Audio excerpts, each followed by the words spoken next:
বৌমা, তোমার রান্না বান্না কত দূর? রাকেশের তো অফিসে যাওয়ার সময় হয়ে গেছে। হ্যাঁ মা, হয়ে গেছে, এক্ষুনি খাবার নিয়ে আসছি। এই বুড়ি তো সারাদিন শুয়ে বসে থাকবে আর আমাকে দিয়ে সারাদিন কাজ করাবে। আজ ওনার ছেলে বাড়ি থেকে বের হোক, তারপর দেখাবো মজা। এই নাও তোমার টিফিন, সময় মতো খেয়ে নিও কিন্তু। আমি এখন আসি, না হলে আমার আবার দেরি হয়ে যাবে। এই বলে রাকেশ অফিসের জন্য বেরিয়ে পড়ল। বৌমা, তুমি দুপুরে রান্নাটা শেষ করো, আমি প্রতিবেশী রিনার বাড়ি থেকে ঘুরে আসি। সে 2-3 দিন ধরেই আমাকে তার বাড়ি যাওয়ার জন্য বলছিল। আমি কদিনের মধ্যে আর সময় পেয়ে উঠিনি, তাই আর যাওয়া হয়নি। এখন গিয়ে তাই একটু শুনে আসি। উনি এখন যাচ্ছেন প্রতিবেশী বাড়ি, আর আমায় বলছে রান্না শেষ করতে। সব কাজ কি আমি একাই করব নাকি? আমাকে কি কাজের লোক পেয়েছে? আরে, এত সুন্দর হার! এই হার বুড়ি কোথায় পেল? এই হারটায় তো আমায় বেশ ভালো মানিয়েছে। এই হারটা বরং আমি নিজের কাছেই রাখি। বৌমা, তোমার রান্না বান্না শেষ হলো? বৌমা, তুমি কোথায় গেলে? আরে, এতক্ষণ ধরে ডাকছি, সারা শব্দ নেই কেন?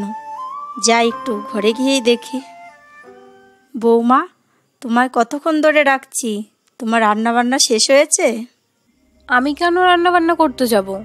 আমি কোনো রান্না বান্না করতে পারবো না। তাহলে কে রান্না করবে? কেন, আপনি রান্না করবেন? সারাদিন তো শুয়ে বসেই থাকেন, একটু রান্না করলে কি মহাভারত অশুদ্ধ হয়ে যাবে? বৌমা, তুমি তো জানো আমার শরীরটা ভালো না। আগুনের তাপে আমার শ্বাসকষ্টটা আরও বেড়ে যায়। যদি রান্না করতে না পারেন তাহলে আজকে খাওয়া দাওয়া বন্ধ, আমারটা আমি বুঝে নেব। এই বলে রাকেশের স্ত্রী ঘরের দিকে চলে গেল, আর তার মা মুখ বুজে কিছু না বলে রান্না করতে চলে গেল। কিছুক্ষণ পর রাকেশের বাবা বাড়িতে ফিরল। উফ, বাইরে কি রোদ, কি গরম পড়েছে আজ। বৌমা, কোথায় গেলে?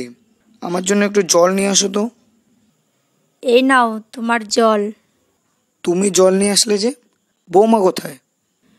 বৌমা ঘরে শুয়ে আছে। আমি তো বৌমাকে বললাম জল নিয়ে আসতে। তোমার শরীরটা তো ভালো না, তোমার তো এখন বিশ্রামের প্রয়োজন। তুমি বৌমাকে ডাকো। না না, বৌমাকে ডাকতে হবে না। বৌমাকে ডাকলে আবার সেই অশান্তি হবে। কেন, কি অশান্তি হলো আবার? এই বলে রাকেশের মা তার বাবাকে সমস্ত কথা খুলে বলল। কিছুক্ষণ পর রাকেশও বাড়িতে ফিরে আসলো। উফ, সারাদিন কাজ করে করে আমার কোমরটা যেন ভেঙেই গেল। কেন, তোমার আবার কি হলো?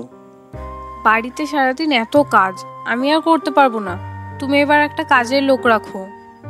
কি এমন কাজ? তুমি আর মা মিলে করলেই তো হয়ে যায়। তোমার মা তো সারাদিন শুয়ে বসেই থাকে, তোমার মা করবে কাজ? সব কাজ তো আমাকে একাই সামলাতে হয়। ঠিক আছে, আমি ব্যাপারটা দেখছি। এই বলে রাকেশ হাঁটতে হাঁটতে তার মায়ের কাছে গেল।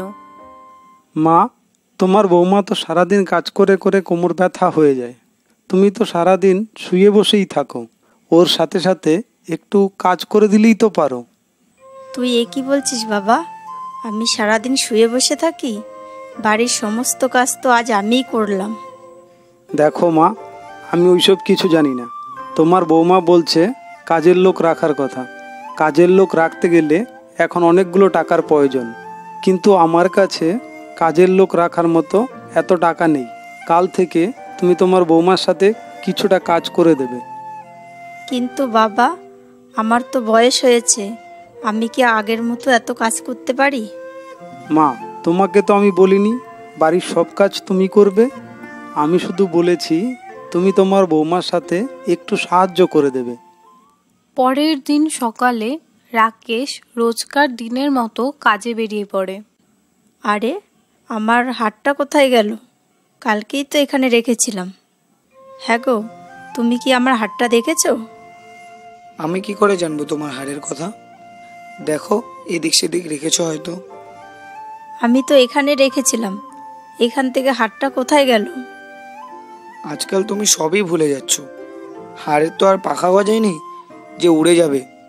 দেখো, এদিক সেদিক রেখে দিয়েছো হয়তো। মা, কি কি হয়েছে? আপনাকে এত চিন্তিত দেখাচ্ছে কেন? দেখো না বৌমা, আমি আমার সোনার হারটা খুঁজে পাচ্ছি না। কোথায় যে রেখেছি ঠিকঠাক মনেও করতে পারছি না। মা, হারটা আবার কোথায় যাবে? আপনি আজকাল সব কিছুই ভুলে যাচ্ছেন। আচ্ছা ঠিক আছে, আপনি কি বিশ্রাম করুন, আমি দেখছি হারটা কোথায়।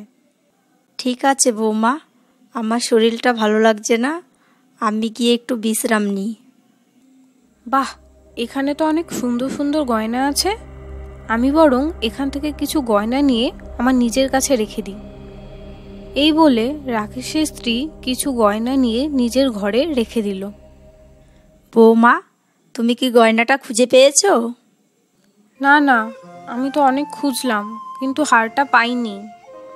আমি তো কাল প্রতিবেশীর বাড়ি যাওয়ার আগে হারটা এখানে রেখে গেছিলাম। রিনাদের বাড়ির থেকে ঘুরে আসার পর আমি হারটা টেবিলে দেখতে পাইনি। তাহলে আপনি কি বলতে চাইছেন, হারটা কি আমি নিয়েছি? ছি ছি বৌমা, আমি তো শুধু বললাম হারটা খুঁজে পাচ্ছি না। হ্যাঁ, থাক থাক, আপনাকে আর কিছু বলতে হবে না। আজ আপনার ছেলে বাড়িতে আসুক, তারপর দেখাচ্ছি মজা। এই বলে রাকেশের স্ত্রী ঘরে চলে যায়। কিছুক্ষণ পর রাকেশও বাড়িতে ফিরে আসে। হ্যাঁ গো, কোথায় গেলে?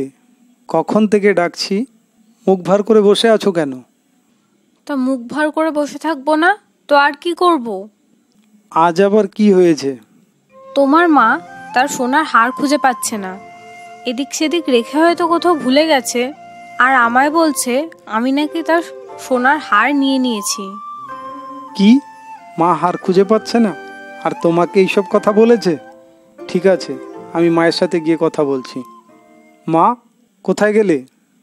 কি হয়েছে বাবা? দাঁড়া আসি। কি বলবি বল। বাড়িতে কি হয়েছে আজ? তুমি তোমার বৌমাকে কি বলেছ? তোমার বৌমা যে মুখ ভার করে ঘরে বসে আছে। শুনলাম তোমার গয়না নাকি পাওয়া যাচ্ছে না। তুমি নাকি বলেছো তোমার বৌমা নাকি সব গয়না নিয়ে নিয়েছে। না না বাবা, তুই এ কি বলছিস? আমার গয়নাটা খুঁজে পাচ্ছি না, তাই আমি জিজ্ঞাসা করেছি আমার গয়নাটা দেখেছি কিনা। তোমাদের এই রোজগার ঝামেলা একটুও ভালো লাগে না। কাজের থেকে এসে একটু শান্তিমতো থাকবো, সেটারও উপায় নেই। এই বলে রাকেশ ঘরে চলে গেল। পরের দিন সকালে। আরে, আমার ফাইলটা কোথায় গেল? রেশমি, তুমি কি আমার ফাইলটা দেখেছো? আমি কি করে জানবো তুমি তোমার ফাইল কোথায় রেখেছো? দেখো খুঁজে কোথায় রেখেছো। আরে, এতগুলো গয়না! আমি তো তোমাকে এত গয়না কোনোদিন কিনে দিইনি। এতগুলো গয়না তুমি কোথায় পেলে? কিছুদিন আগে আমার মা এসে এই গয়নাগুলো দিয়ে গেছে। আমি তোমাকে বলতে একেবারেই ভুলে গেছি। কিন্তু এই গয়নাগুলো দেখতে তো অনেকটা আমার মায়ের গয়নার মতো। দেখি তো। আরে, এইগুলো তো আমার মায়েরই গয়না। মা তো আমাকে ঠিকই বলেছিল। তুমি শেষমেশ মায়ের গয়না চুরি করলে। তোমার জন্য মাকে আমি ভুল বুঝলাম, মাকে এতগুলো কথা শুনিয়ে আসলাম। তুমি এক্ষুনি বাড়ি থেকে বেরিয়ে যাও। আমার ভুল হয়ে গেছে, আমি আর কখনো এমন করব না। আজ আমি তোমার কোনো কথাই শুনবো না। তোমার কারণে মাকে আমি অনেক কটু কথা শুনিয়েছি। তুমি এক্ষুনি বাড়ি থেকে বেরিয়ে যাও। এই বলে রাকেশ তার স্ত্রীকে বাড়ি থেকে বের করে দিল। অবশেষে রাকেশের স্ত্রী তার লোভের উপযুক্ত শিক্ষা পেল।